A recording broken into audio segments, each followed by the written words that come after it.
gudoomiyaha golaha guurtida Soomaaliland Salebaan Maxamuud Aadan oo maanta qaar kamid ah warfidiyeenada kula hadlayay xafiiskiisa ayaa waxa uu markii ugu horeysay ka hadlay sida uu arko xukuumadda uu soo dhisay madaxweyne Muuse Biixi Cabdi iyo waliba sharciyan dhaarta uu madaxweynuhu dhaariyay golihiisa wasiirada oo maalmihii ugu dambeeyay hadal hanteedu dhax socotay bulshada isla markaana siyaabo kala duwan ay uga hadlayeen xildhibaano kamid ah golaha wakiilada iyo waliba sharci yaqaano إذا لبنا عقاد كله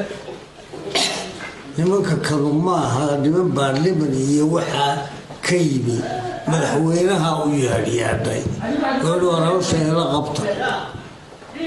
وأنا بركة ودعاء مويه وحكى لي قطقط كملي إنها قطقطينة ما سوى مرين ياسين مريم حاجة ضبطني كل شيء بيقول برسول ودار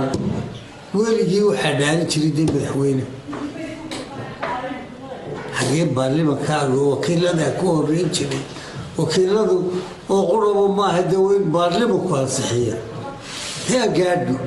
أنا صحيح مركو يلعب كذا هنا وحقوقاتها وهنا نقرهم طهي أنا ندب النقشة هاي تذكر ديمقراطية الدولية إلى هرمر جاران هاي إسكت دوبنا هاي تسمين إن بدنا إسكت دوبنا أو هدينا إسكت غير إسكت دوبنا إلي دورش بجيل كرام يدا وحنا ونلقاته أهون سجيجي أهور تاجر دي أهور تاجر تسيداي أنت أصلا مكبرين Salebaan Maxamuud Aadan gudoomiyaha golaha guurtida Soomaaliland ayaa madaxweynaha Soomaaliland Muuse Biixi Cabdi waxa uu ugu baaqay inuu fuliyo ballanqaadyadii maalintii dhaarintiisa oo ballanqaaday intii maalintii laga ballanqaaday inuu fuliyo intuu maalintii laga ballanqaaday inuu fuliyo inuu wadaninimo iyo daacad iyo cadaalad ku roqo